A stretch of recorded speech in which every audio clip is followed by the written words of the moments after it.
Hello everyone.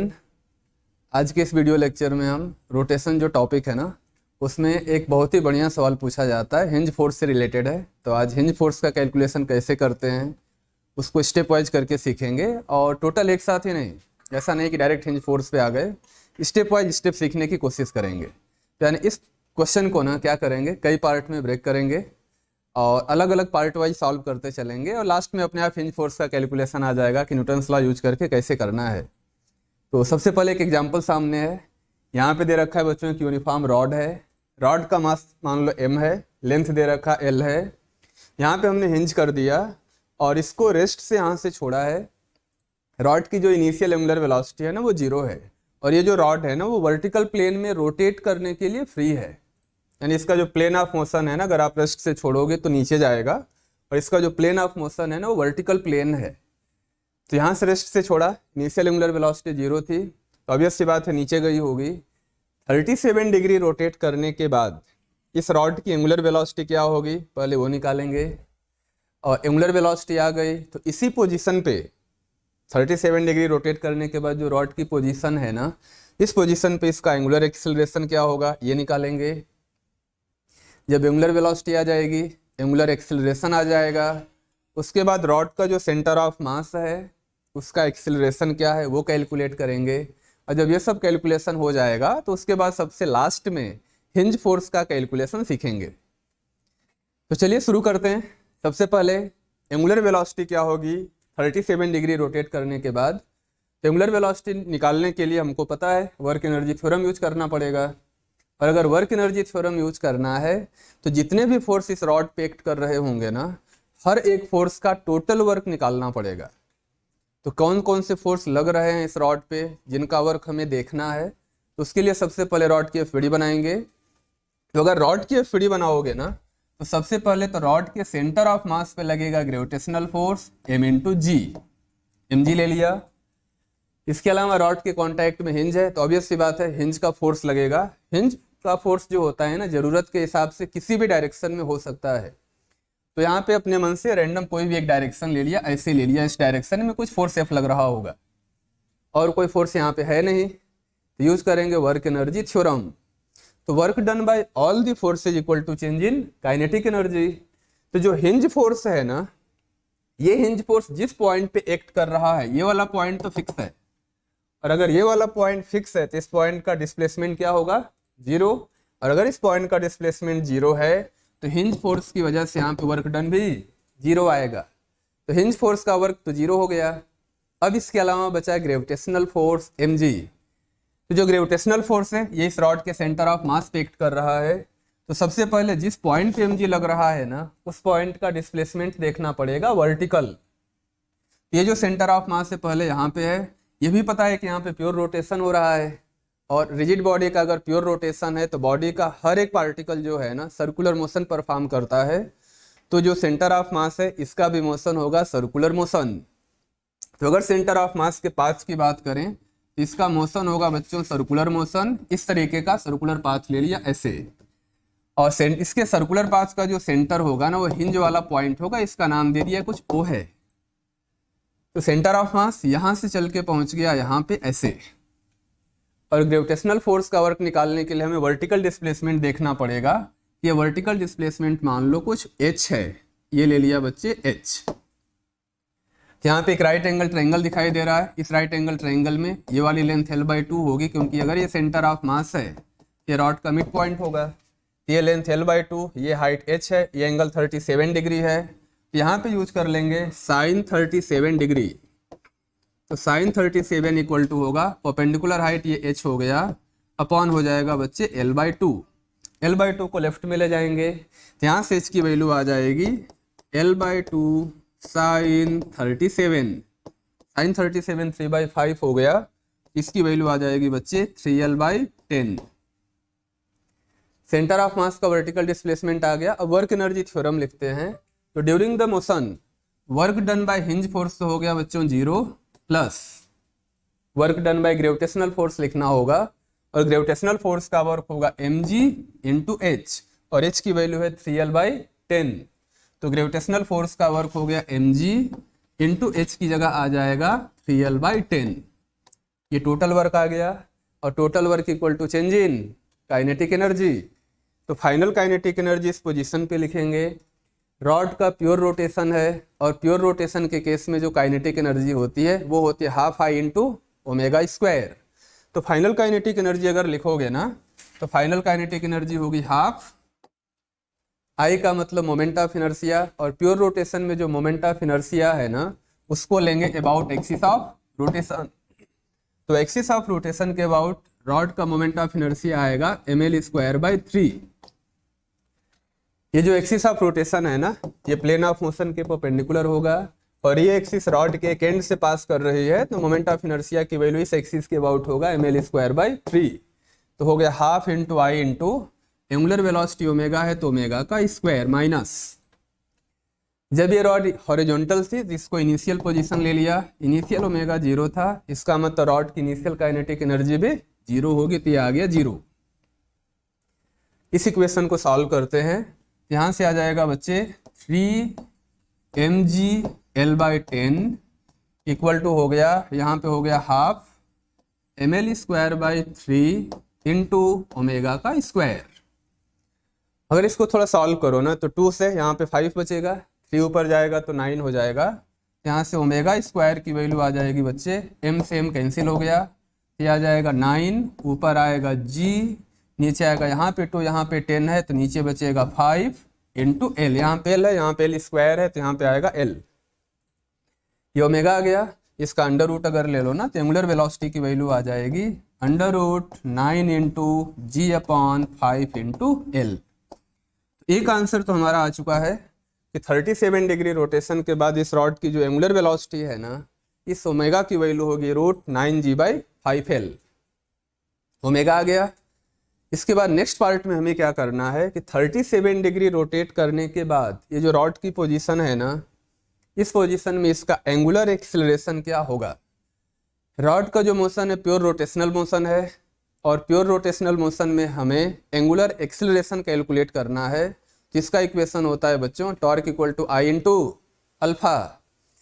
जिस position पे पूछा है उस पोजीशन पे torque equal to I into alpha use करेंगे, वहां से एंगुलर एक्सिलरेशन आएगा अल्फा। तो उसके लिए हमने क्या किया, जिस पोजीशन पे पूछा है एंगुलर एक्सिलरेशन ना, उसी पोजीशन पे रॉड की फिर से एफबीडी बना लो।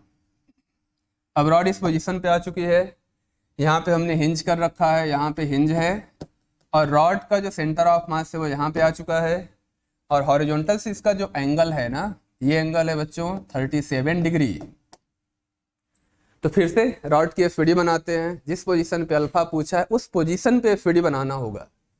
तो इस पोजीशन पे अगर एफबीडी बनाओगे ना तो ग्रेविटेशनल फोर्स लगेगा m इंटू जी, फिर से हिंज फोर्स जरूरत के हिसाब से किसी भी डायरेक्शन में एक्ट कर सकता है, हमें नहीं पता तो कोई भी डायरेक्शन ले लो, हमने ले लिया किसी भी रैंडम डायरेक्शन में f, इसका नाम ले लिया O। जिस पॉइंट के अबाउट प्योर रोटेशन हो रहा है उस पॉइंट के अबाउट यूज करेंगे torque equal to I into alpha. तो जो हिंज वाला पॉइंट वो है ना, इसके अबाउट सबसे पहले लिखेंगे टॉर्क। अब जितने फोर्स इस रॉड पे एक्ट कर रहे हैं सबका टॉर्क लिखना पड़ेगा। तो जो हिंज फोर्स है ना, इसका लाइन ऑफ एक्शन तो पॉइंट O से पास कर गया, और अगर हिंज फोर्स का लाइन ऑफ एक्शन O से पास कर गया, इसका मतलब हिंज फोर्स का के अबाउट टॉर्क क्या हो गया 0। हिंज फोर्स का तो टॉर्क 0 आ गया। अब बचा कौन सा फोर्स, ग्रेविटेशनल फोर्स। तो ग्रेविटेशनल फोर्स mg का टॉर्क लिखना है, तो इसके लिए क्या करते हैं, ये वाला एंगल है बच्चे 37 डिग्री, तो यहाँ पे क्या होगा, ये वाला एंगल भी हो जाएगा 37। ये लाइन हॉरिजॉन्टल, ये वर्टिकल है, ये 37 है, ये टोटल एंगल 90 होगा, तो ये वाला एंगल हो जाएगा बच्चे 53 डिग्री। अब mg का कंपोनेंट लेंगे, इसका टॉर्क लिखना है, तो mg का जो ये वाला कंपोनेंट है ना, ये आ जाएगा mg cos 53, और mg का जो इस रॉड की लेंथ के परपेंडिकुलर वाला कंपोनेंट है ना, ये आ जाएगा mg sin 53। अब mg को यहाँ से हटा दो, तो हिंज वाले पॉइंट O के अबाउट ये जो mg cos थीटा है ना, mg cos थीटा का लाइन ऑफ एक्शन ये हिंज वाले पॉइंट से पास कर गया, mg cos थीटा का पॉइंट O के अबाउट टॉर्क क्या हो गया 0। तो बचा mg sin 53, तो mg sin 53 का इस पॉइंट O के अबाउट जो टॉर्क होगा ना, तो फोर्स mg sin 53 है, यहाँ से इसके लाइन ऑफ एक्शन की जो परपेंडिकुलर डिस्टेंस है ना, ये डिस्टेंस होगी L/2, और इस फोर्स का जो टॉर्क आएगा इसका सेंस होगा बच्चे क्लॉकवाइज। तो टॉर्क की वैल्यू, ये फोर्स है mg into sine 53 degree into यहां से इसके लाइन ऑफ एक्शन की perpendicular distance l/2। Pure rotation में टॉर्क को लिखेंगे I इंटू अल्फा, तो टॉर्क की जगह यूज कर लेना I इंटू अल्फा। I का मतलब moment of inertia about axis of rotation, और इस एक्सिस के अबाउट जो मोमेंट ऑफ इनर्शिया है वो होगा ml²/3। तो मोमेंट ऑफ इनर्शिया की वैल्यू पुट कर दिया बच्चों ml²/3 into alpha equal to, यहाँ पे साइन 53 4/5 हो जाएगा, यहाँ पे नीचे 2 है तो ऊपर 2 बचेगा, ये बचा 2/5 इंटू m इंटू जी इंटू एल। इसको अगर सॉल्व करते हो ना तो m से m यहाँ पे कैंसिल हो गया, 3 ऊपर चला जाएगा तो ऊपर 6 हो जाएगा। यहाँ से सॉल्व करने के बाद जो अल्फा है ना, अल्फा की वैल्यू आ जाएगी बच्चों 3 और 2 मिलके 6, नीचे आ गया 5, m से m गया, एक l से एक l जाएगा तो नीचे l आ जाएगा, ऊपर g बचेगा, ऊपर बचेगा g, नीचे बचेगा l। यहाँ से अल्फा की भी वैल्यू आ गई 6 into g/5 into L. Angular velocity आ चुकी है, एंगुलर एक्सेलरेशन अल्फा भी गिवन पोजीशन पे आ चुका है। अब जो गिवन पोजीशन है ना, यानी 37 डिग्री रोटेट करने के बाद जो रॉड की नई पोजीशन है, यहाँ पे हमें फाइंड आउट करना है कि सेंटर ऑफ मास का एक्सेलरेशन क्या होगा नेक्स्ट पार्ट में। तो अगर सेंटर ऑफ मास का एक्सेलरेशन कैलकुलेट करना है ना, तो उसके लिए हमें चेक करना पड़ेगा कि सेंटर ऑफ मास का मोशन कैसा है।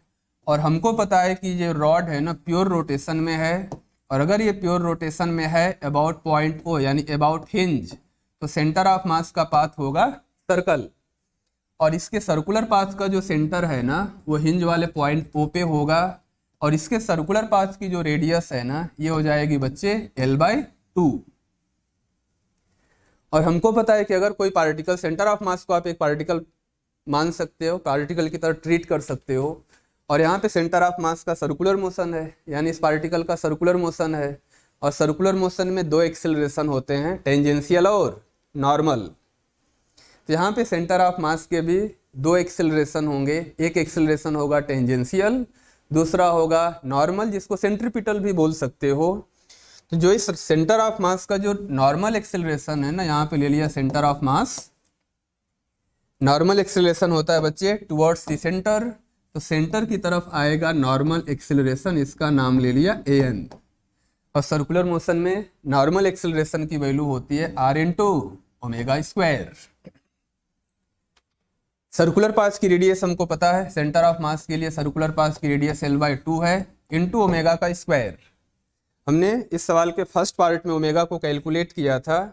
अगर ओमेगा की वैल्यू देखो ना, तो पिछले पार्ट में हमने ओमेगा निकाला था √9g/5l, स्क्वायर करेंगे तो अंडर रूट हट जाएगा, तो इसकी वैल्यू आएगी 9g/5l।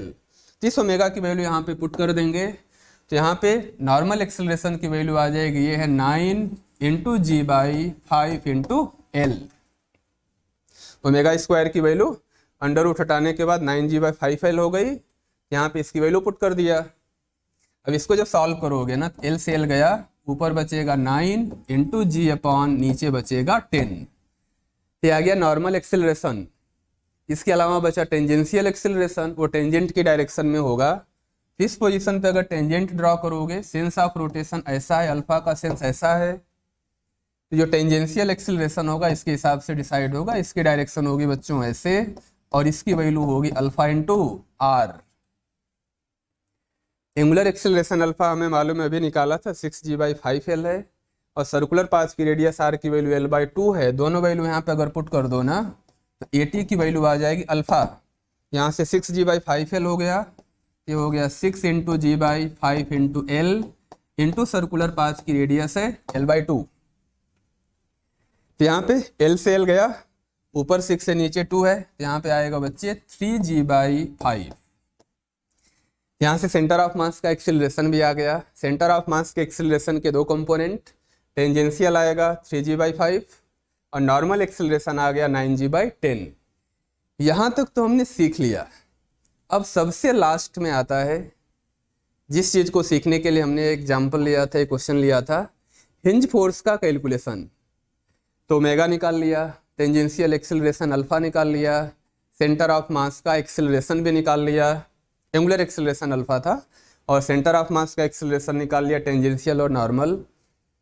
इसके बाद हिंज फोर्स निकालना है। हिंज फोर्स निकालने के लिए न्यूटन्स लॉ यूज करना पड़ेगा, और न्यूटन्स लॉ यूज करने के लिए फिर से एक बार एफबीडी बनाते हैं। तो अगर इस रॉड की एफबीडी बनाओगे ना, जिस पोजीशन पे हिंज फोर्स पूछा है उसी पोजीशन पे बच्चों बनाएंगे एफबीडी। यहाँ पे हमने ले लिया हिंज, यहाँ पे एफबीडी बनाओ। एफबीडी बनाओगे तो ग्रेविटेशनल फोर्स लगेगा नीचे m×g, और एफबीडी बना के जब हमें इक्वेशन लिखना होगा ना, तो यहाँ पे जो इक्वेशन आएगा, जो न्यूटन्स लॉ यूज करेंगे, वो रिजिड बॉडी के लिए यूज करना है, रॉड के लिए यूज करना है। एक सिंगल पार्टिकल के लिए जो न्यूटन्स सेकेंड लॉ होता है ना, वो होता है बच्चे F = mass of the particle into acceleration. लेकिन ये जो इक्वेशन है सिंगल पार्टिकल के लिए है, यहाँ पे सिंगल पार्टिकल तो है नहीं, रॉड है, और रॉड में infinite number of particles present हैं। यानी रॉड को हम बोल सकते हैं एक सिस्टम ऑफ पार्टिकल्स हैं जिसमें बहुत सारे पार्टिकल प्रेजेंट हैं। तो डायरेक्ट ये इक्वेशन तो यूज होगा नहीं, और जब सिस्टम में बहुत सारे पार्टिकल्स प्रेजेंट हों और सबके लिए एक साथ न्यूटन्स लॉ यूज करना होता है, तो न्यूटन सेकेंड लॉ का इक्वेशन पता है क्या होता है?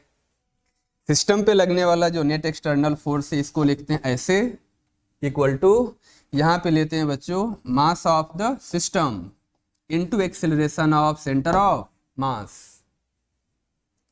अगर हमारे सिस्टम में बहुत सारे पार्टिकल प्रेजेंट हैं, जैसे रॉड है, इसमें infinite number of particle present हैं, और सबके लिए एक साथ न्यूटन्स लॉ यूज करना है, तो हमारा इक्वेशन होता है कि पूरे सिस्टम पे लगने वाला net external force equal to mass of the system into acceleration of centre of मास।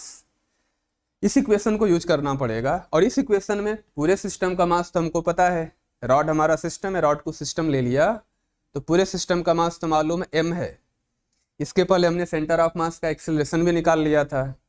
अब यहाँ पे जो सेंटर ऑफ मास का मोशन है ना, वो सर्कुलर मोशन है, और हमें सिर्फ सेंटर ऑफ मास से ही मतलब है, रॉड की और किसी पार्टिकल से कोई मतलब नहीं है।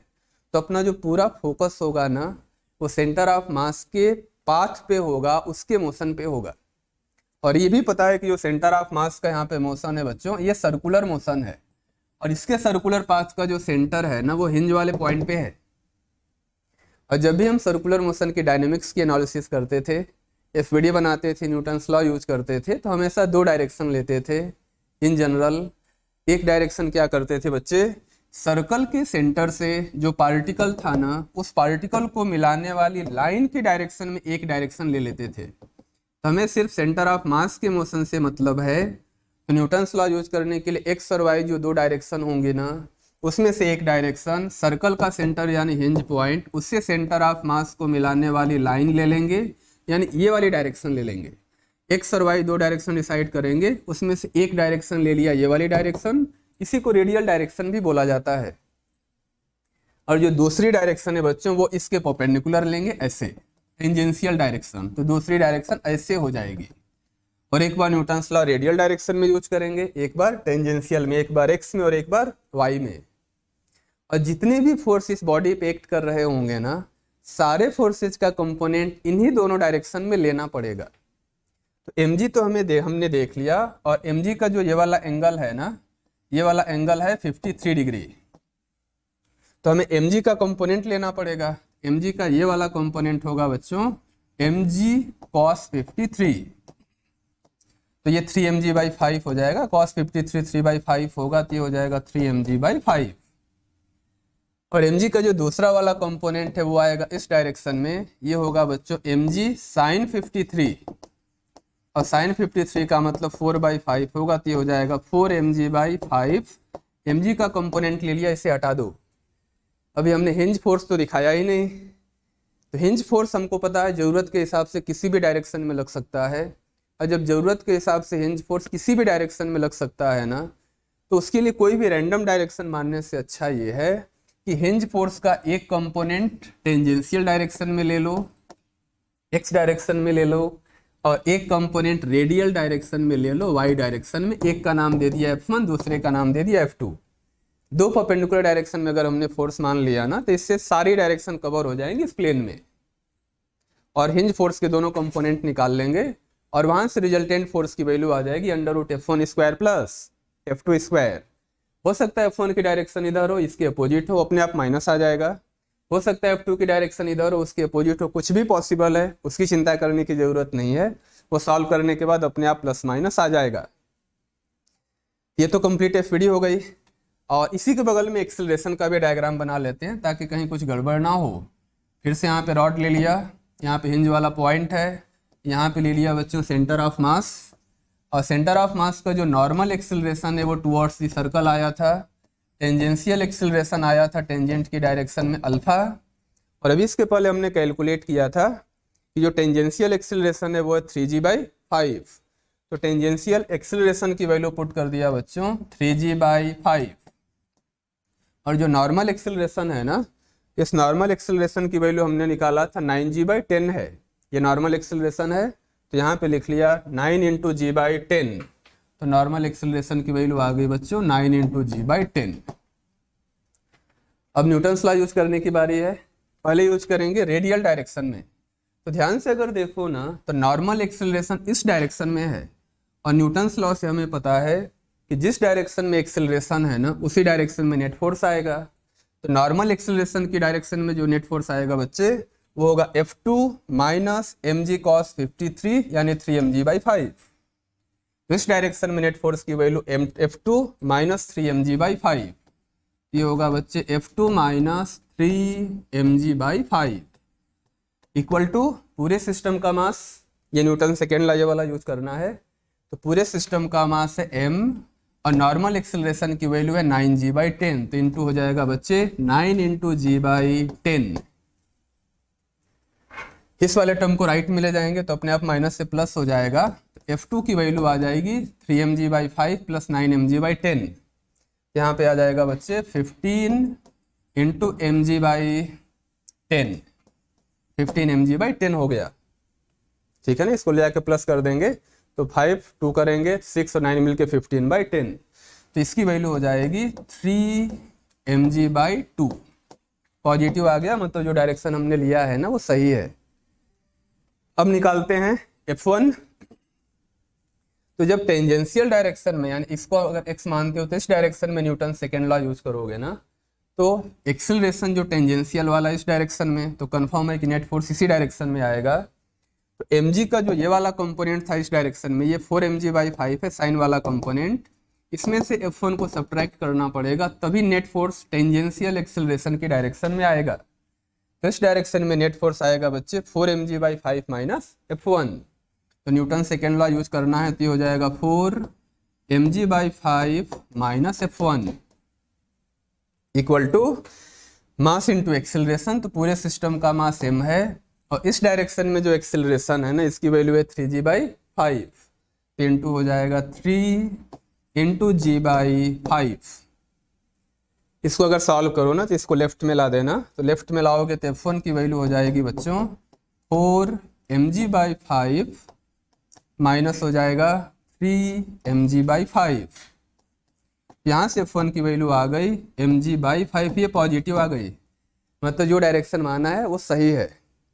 तो हिंज फोर्स के दोनों कंपोनेंट आ गए, F1 आ गया mg/5, F2 आ गया 3mg/2, दोनों आपस में एक दूसरे के परपेंडिकुलर हैं। अगर दोनों का रिजल्टेंट लिखोगे ना तो रिजल्टेंट फोर्स आएगा बच्चे √F1² प्लस F2²। यहाँ से फाइनल हिंज फोर्स की वैल्यू आ जाएगी, और आई होप आएगी तो आप कैलकुलेशन कर ही लोगे। ये था हिंज फोर्स का कैलकुलेशन। जब भी हिंज फोर्स पूछे ना तो स्टेप वाइज स्टेप सवाल को सॉल्व करने की जरूरत है। जैसे पहले स्टेप में हमने क्या किया, ओमेगा निकाला, कैसे, वर्क एनर्जी थ्योरम यूज करके। दूसरे स्टेप में क्या किया, एंगुलर एक्सेलरेशन निकाला अल्फा, जिस पोजीशन पे पूछा था उसी पोजीशन पे torque equal to I × alpha use कर लिया, तो वहां से अल्फा आ गया। नेक्स्ट स्टेप में क्या किया, सेंटर ऑफ मास का एक्सेलरेशन निकाला, उसकी मोशन को कंसीडर किया सर्कुलर मोशन मानते हुए, टेंजेंशियल एक्सेलरेशन निकाल लिया, नॉर्मल एक्सेलरेशन आ गया r × ω² और अल्फा × r से। जब सेंटर ऑफ मास का एक्सेलरेशन आ गया तो सबसे लास्ट में यूज किया बच्चों Newton second law for a system of particles, net external force equal to mass of the system into acceleration of centre of mass. इस इक्वेशन को यूज करके हमने फाइनली हिंज फोर्स कैलकुलेट कर लिया। एक बहुत ही बढ़िया सवाल है और पेशेंस रख के सॉल्व करना होता है। क्योंकि थोड़ा सा टाइम लगता है कैलकुलेशन में भी, और कैलकुलेशन अच्छा खासा है, कई स्टेप में सॉल्व करना होता है। तो आई होप आपको ये बात समझ में आ गई होगी।